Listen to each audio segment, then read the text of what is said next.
So in this video I'm going to talk about another great add-on, FSFlyingSchool.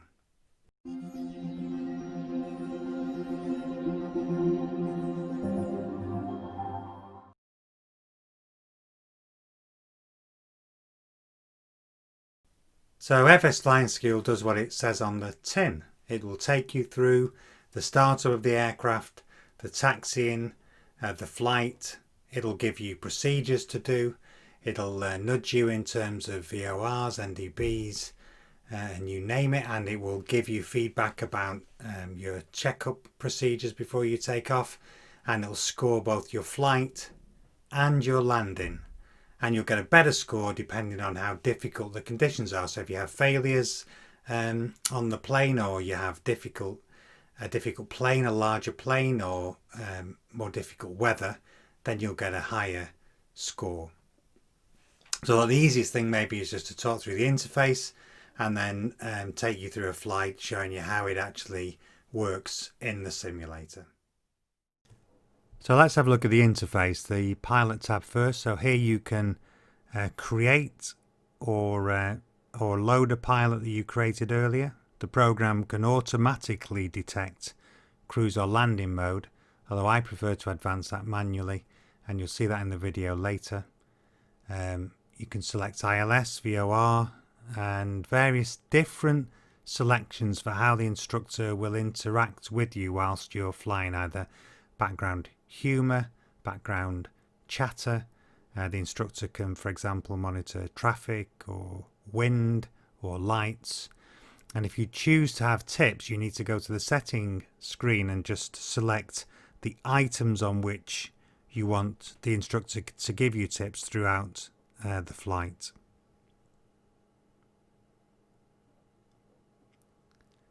So back to the pilot tab again, you can select a number of different boxes here. An important box to watch out for is the use rudder controls, because there won't be checks, pre-flight checks on the rudder if you don't select that, and make sure you save the pilot each time you make a change. In the flight plan, if we select Liverpool, EGGP, and press Find Airport, you need to be connected to the simulator for this. You can start in the air up to 10 miles out, which is quite a useful option, or you can simply input a flight plan and then that will help with the accuracy of how the instructor monitors your flight, although it isn't essential. Different approaches are available and a number of different options around how and where you fly the plan.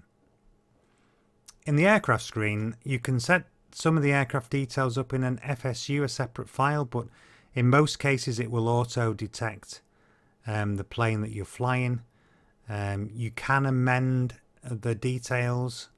You can change how loud the instructor talks to you here, and there are a number of different data points for the aircraft, and you just need to make sure you save the user data file, and for some of the aircraft they're inbuilt in FSFlyingSchool. So onto the logbook screen. Here it'll give you a score at the end of the flight, and after 11 flights you can select to have a career analysis. And finally, back to the settings screen that we showed before. And the instructor can listen to you. So for example, you can say next flight mode. We'll see that in the video later. You can select the default sound card. It's better if you use the same sound card and input device. And finally, there is a credits tab with all your license information. So let's have a look at it, how it works in the simulator now. Okay, we're in Piper, Charlie, Charlie, Kilo, Sierra, Yankee. It's a good idea to check the correct function of your elevator, ailerons and rudder. ATIS frequency is 124.32. Remember that if the aircraft has been stored for a long time, we must be on the lookout for obstructions or damage caused by insects or birds. Elevator check complete. Aileron check complete. Rudder check complete. Flaps check complete.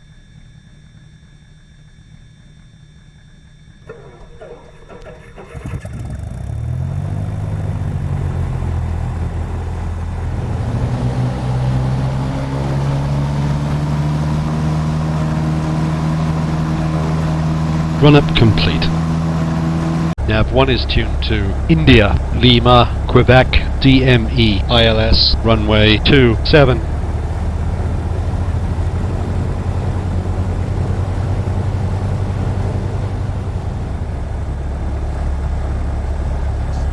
So as you finish taxiing and move onto the runway, you need to select the next flight mode.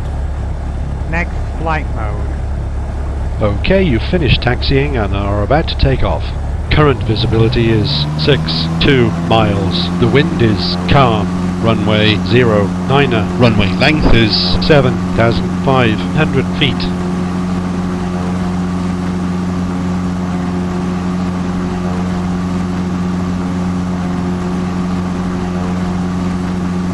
We're ready to rotate. Okay, let's rotate.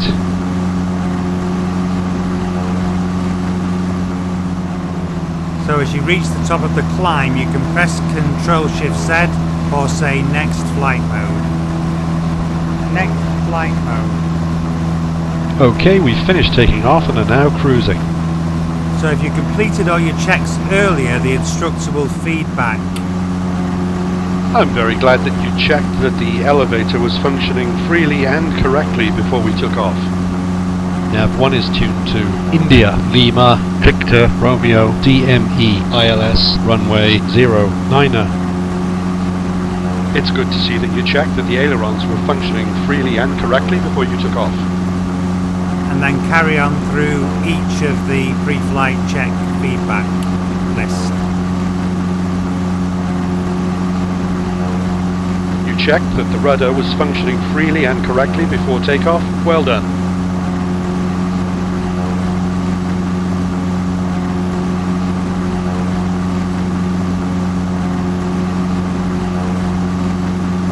Well done for making sure that your flaps can be fully extended and fully retracted before taking off.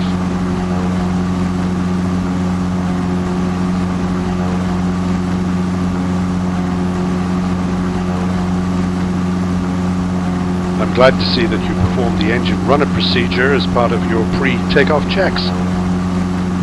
And the instructor may also give you additional advice such as maximum flight speed.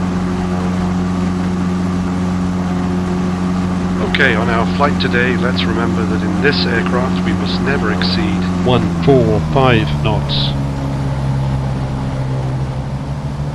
Remember that when the time comes to deploy flaps, our maximum flap speed is 9 knots. And the instructor may make a number of other random interventions or comments depending which tick boxes you selected earlier.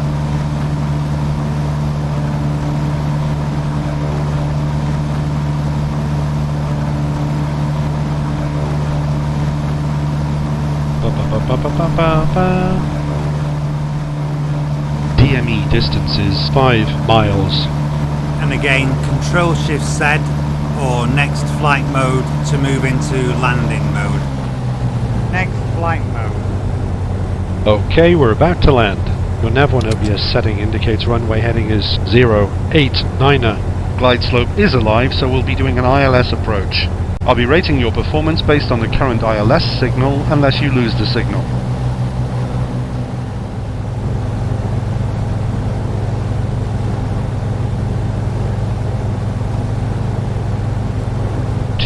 Feet, 100 feet,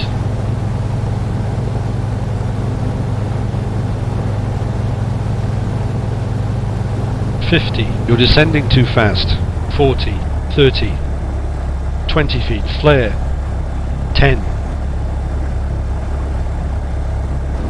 touchdown, echo, golf, golf, papa, watch your steering.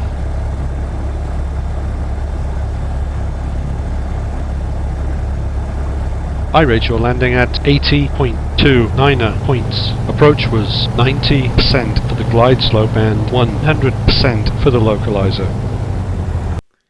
So I hope that was useful. Feel free to leave comments if you've got any. I welcome your views, your feedback, what else I could maybe do some videos on. Also, if you want to subscribe, there'll be more videos on other add-ons, and that's all I've got for you today. So thanks for watching, and I'll catch you next time.